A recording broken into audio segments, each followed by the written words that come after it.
15 mai 2016, Stade de France, 80 000 fans en délire attendent Beyoncé.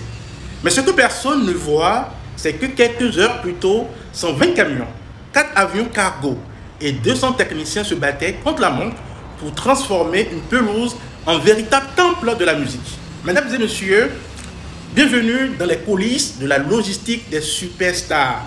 Aujourd'hui, on explore un univers fascinant. Comment les tournées mondiales sont orchestrées comme des symphonies. Imaginez un instant, une tournée mondiale, c'est comme déplacer une petite ville de pays en pays. Prenons l'exemple de la tournée formation World Tour de Beyoncé. Plus de 100 camions, 37 bus de tournée et une équipe qui dépasse parfois 300 personnes. Rien que l'écran LED qu'elle utilise pèse des tonnes et nécessite des grues pour être monté. Le vrai défi, c'est le temps. Imaginez un concert à Paris ce soir et un autre à Berlin des 48 heures. Tout doit être démonté, chargé dans des camions ou des avions, transporté, puis remonté à l'identique en un temps record. Le moindre retard et c'est la catastrophe. Des milliers de spectateurs en colère et des pertes financières énormes. Dans la logistique des superstars, ce n'est pas juste une question de transport. On parle de matériel fragile comme des guitares à plusieurs millions d'euros ou des costumes de scène incrustés de diamants.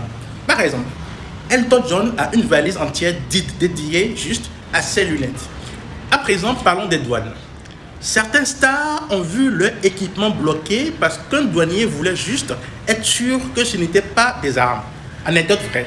Une partie de la scène de Lady Gaga est arrivée en retard à cause de la paperasse. Résultat, les fans ont dû attendre plusieurs heures. Derrière chaque superstar, il y a une armée de logisticiens spécialisés. Ces experts s'occupent de tout, des réservations d'hôtels pour les équipes, parfois jusqu'à 400 chambres, aux négociations avec les douanes et même à l'alimentation des techniciens. Oui, un technicien qui monte une scène à 2 h du matin a besoin de son café et de son sandwich. Mais les vrais défis, ce sont les demandes des célébrités. Savez-vous que Mariah Carey exigeait une pièce avec exactement 24 degrés pour protéger sa voix? Ou Ken Sharon voyageait avec des chiens en première classe. Et que dire de Rihanna qui voulait que ses rideaux de loge soient noirs à l'intérieur et dorés à l'extérieur? Vous voyez le genre? Alors, la prochaine fois que vous serez dans un stade ou une salle de concert, pensez à toutes ces petites mains qui ont tout orchestré pour que le show soit parfait. La logistique des superstars, c'est un art, un vrai. Et sans eux, pas de musique, pas de lumière, pas de magie. Si cette vidéo vous a plu, likez, partagez et abonnez-vous.